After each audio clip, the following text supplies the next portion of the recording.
Hello everyone, welcome to the lecture series on object-oriented programming using C++. I am Mrs. Gitanjali Mahamudkar, lecturer and research scholar at Department of Computer Engineering, Dr. Babasaheb Ambedkar Technological University, Luneri. This is the 11th lecture in this lecture series titled Default Arguments, and in this lecture I'm going to cover what is a default argument, a program related to it, and we'll see some advantages of using default arguments and the different ways that we the limitations in using default arguments. If you haven't watched my previous lectures, please do visit my channel Learn with GSM, and if you haven't subscribed yet, please subscribe to my channel for more such videos.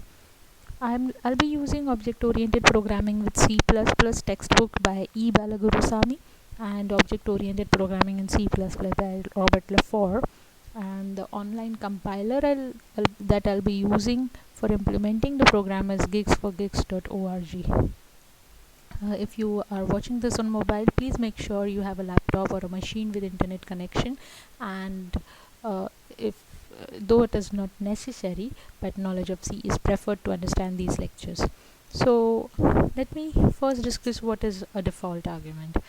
See, usually when you call a function, C++ allows us to call a function without specifying all of its arguments. Usually you have arguments when you call a function, right? But C++ allows us to call a function without specifying all its arguments, and what it does is it assigns a default value. The function assigns a default value to the parameter which is not mentioned in the function call. You do not have a matching argument in the function call. So the compiler, what it does is it looks at the prototype to see how many arguments a function uses and alerts the program for possible default values. So default values are specified when the function is declared, and at the time of the default argument is checked at the time of declaration and evaluated at the time of call. Now only the trailing arguments can have default values, and therefore we must add defaults from right to left. Okay, so we cannot provide a default value to a particular argument in the middle of an argument list. Okay, so let me show you how we can we'll take an sample program to understand what the default argument. Okay, now these are useful in situations where some arguments always have the same value, right? Now let us take an example of bank interest, which may remain the same for all customers for a particular period of deposit. It also provides a greater flexibility to the programmers, right? So a function can be written with more parameters than are required for its most common application. Now using default arguments, a programmer can use only those arguments that are meaningful to a particular situation. Now let us see how we can use default arguments in a program. Okay, now for this I'll be using namespace std, and now what I'm going to do is I will be declaring I'll be writing some function prototypes in here, like suppose float value is a function, okay, which has got float p as a dummy variable, integer, the next is a integer n as a dummy variable, then you have float r, which is the rate of interest, suppose, okay, which is 0.15. now here this is the default argument. Okay, usually when you specify dummy variables, you do not assign any values to it, but here I am assigning a value 0.15 to this dummy variable r, which is going to be the this thing rate of interest, okay, to be calculated, suppose. Now I'll write a simple program or a simple function also, which is going to be named as print line, which is going to just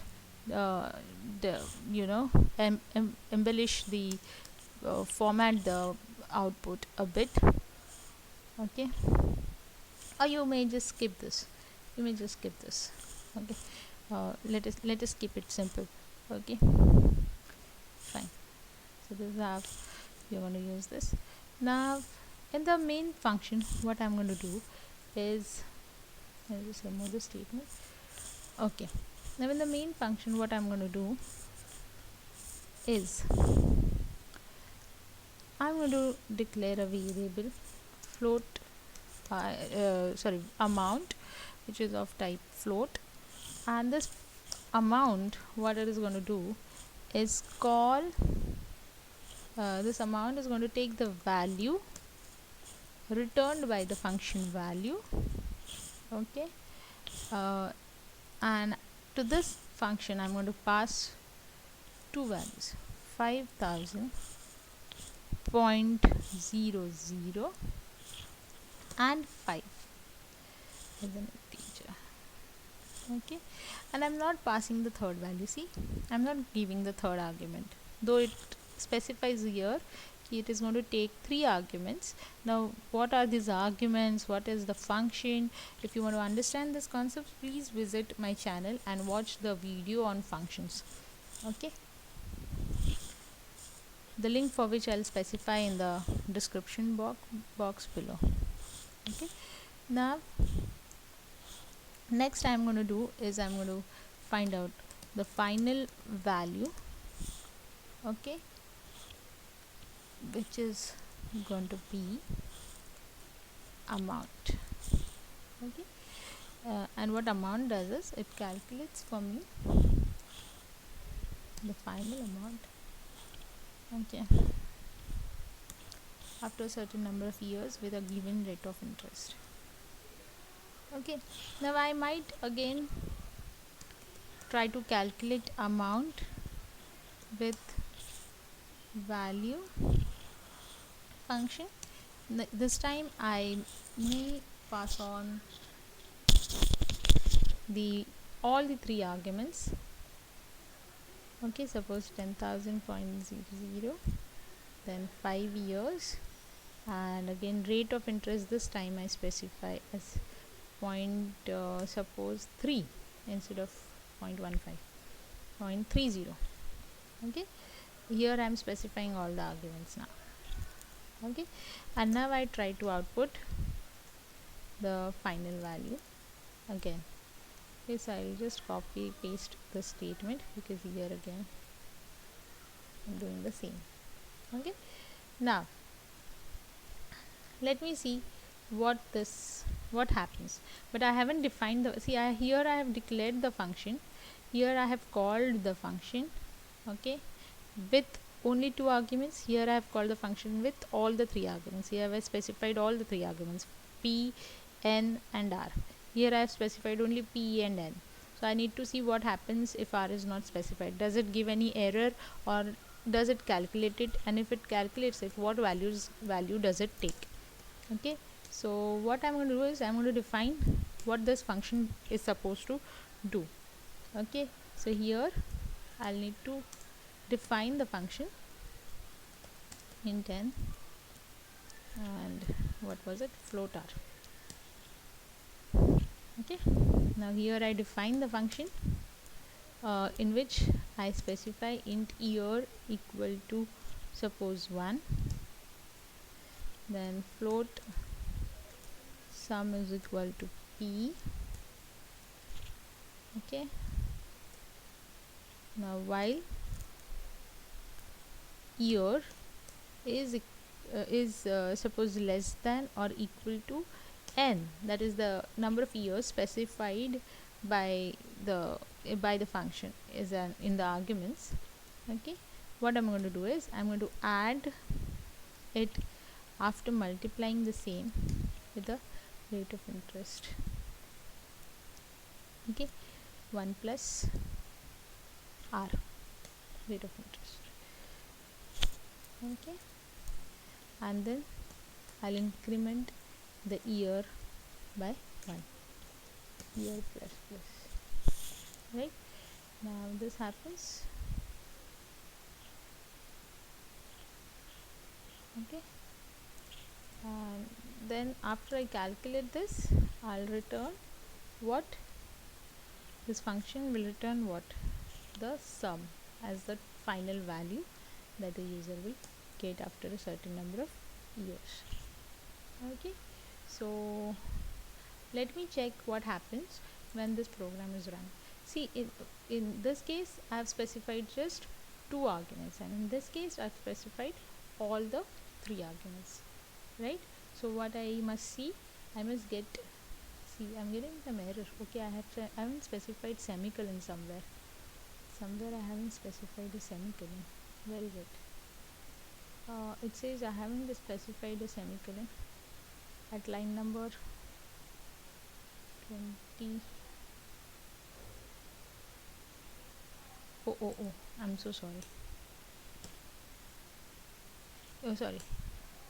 I I'm so sorry. Here I gave a semicolon instead of comma. Okay. So what should happen? See, final value. This is the value when I haven't specified the uh, third argument, and this is value when I have specified the third argument. In both cases I get the output without getting any sort of error. So that by that I mean, what happens is, in this case it takes the third argument as 0.15, right? And it does not uh, like doesn't give any error, because here C++ shows that C++ allows us to specify a default argument, and gives us allows us to not specify all the arguments necessarily.